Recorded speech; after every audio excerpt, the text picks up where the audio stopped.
been on the road, you've been out there and toured, and I'm sure you've got tons of great stories. But you had mentioned that you've got a cool story about a guy named Hal Ketchum. I've done some country radio myself, and Hal Ketchum has always been one of my favorite singer-songwriter country guys.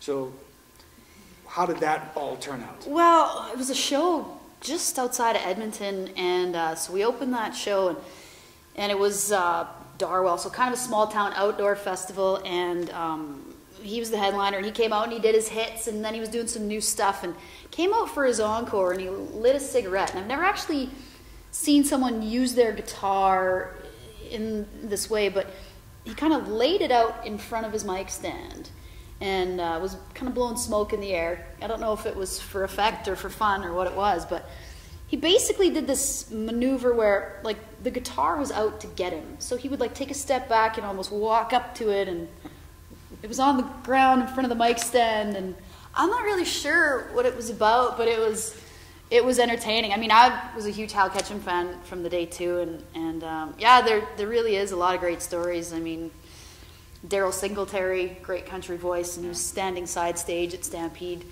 the Stampede gig we were doing, and I was singing When You Say Nothing at All, and he's just like, he's kind of doing this like, can I get up?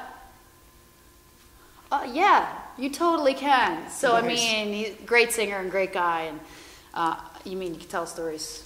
You could have story time forever. We could sit here all night and just listen to road stories.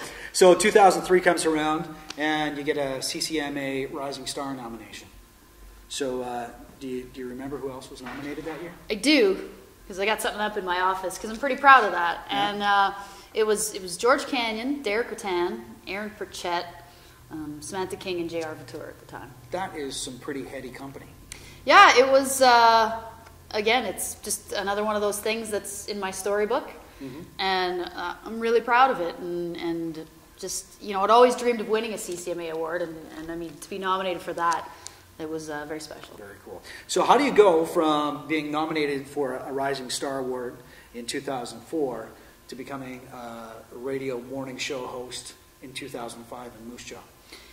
It's kind of after that CCMAs, because I'd only had 3 songs finished at that point, and was kind of had to get it together and get an album finished. So it was just after that I made plans with Steve Fox, who produced the rest of it, and went down to Nashville. So we were kind of just finishing up the album when I was playing a gig in Regina, and the program director from Moose Jaw happened to be in town that day, and we all kind of went for dinner. I just thought it was this casual thing, and turns out his morning gal was going on maternity leave, and in passing he kind of said, you know, I think you maybe want to come do this, and I thought he was kidding, and then I kind of had this moment of clarity where I'm like, I don't think he's kidding. So, you know, I always just wanted to entertain. That was something, I wanted to not just be a singer and not just be a musician, but I always wanted to entertain.